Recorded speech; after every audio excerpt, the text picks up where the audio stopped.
For this lesson, we are going to be finding angle measures of quadrilaterals. Well, remember, quadrilaterals have four sides. Here are examples of two special quadrilaterals. Here we have a rectangle. We know it's a rectangle because opposite sides are equal. You can see with the marks, and every angle is 90 degrees. And I'm not an artist, but as long as I mark my picture, that gives us the conditions of a rectangle. So now notice this second picture is a picture of a square because all the sides are the same, congruent, and all the angles equal 90 degrees.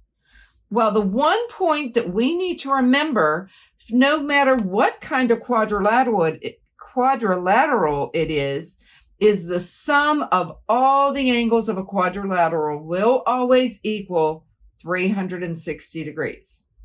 So if you look at these three pictures we're going to be solving, these are not special quadrilaterals. Actually, this one is. It's a parallelogram.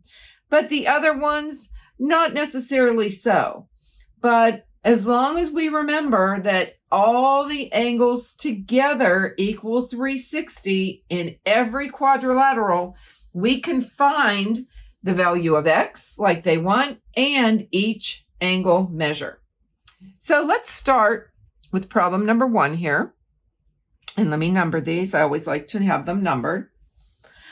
I see that I have I know it's a parallelogram because opposite angles are equal, and I have an x and a 2x and then an x and a 2x.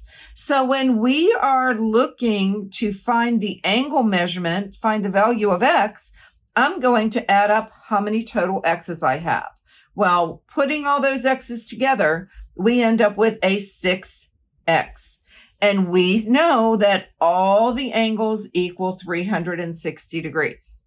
So now, as I'm looking at this, I know I just have to divide by 6.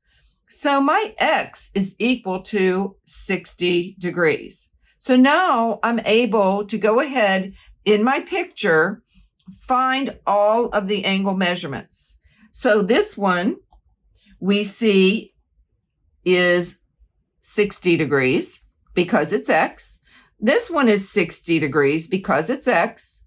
Double 60 is 120. There we go. And this is 120. So again, all of those will add up to 360 degrees. All right, no worries. So the only thing we have to remember, we're going to write this down and we're going to make it equal 360. So let's look at this problem number 2. I'm going to count up how many x's I have. I have 1, 2x, a 2x, and a 3x. And I like to put there's a 1 there. So when I add my 3 plus 2 is 5, and 5 plus 2 is 7. With one more, we have an 8x. Plus, now I'm going to look at these numbers here. And they're 20, so 8x plus 40 is equal to 360. So now we have a two-step equation. We know we always add or subtract first. So we're going to subtract the 40, and we get 8x is equal to 320. We must divide both sides by that 8. So x here is going to be equal to 40 degrees. Okay, so again, let's go ahead and let's mark our picture. Here, this one is 40 degrees. We know that our 2x is double that. That's 80 degrees. And so now 2x plus 20, well, 2x was 80 plus another 20. This angle is 100 degrees. And for the last one, we have 3 times our 40 is 120. And another 20 is 140 degrees. And if you add all those up, it will equal 360 degrees. This was our value for x, and there's all of our angle measures. So let's look at the last problem. I see that I have an x, x plus 35, a 2x, and a 3x minus 25. So let's count up the number of x's that we have here. 3 and 2 is 5, and these each count as 1. So we have a 7x. And now, since I see a plus 35 and a minus 25, I'm just going to write that. And I'm going to make it equal, remember, 360 degrees. So we are going to want to simplify first. So it is 7x plus 10 is equal to 350. We need to subtract 10 from each side. So 7x is equal to, this was 360. Sorry. Notice it was 360. My brain already had subtracted that 10. We do get 350 down here.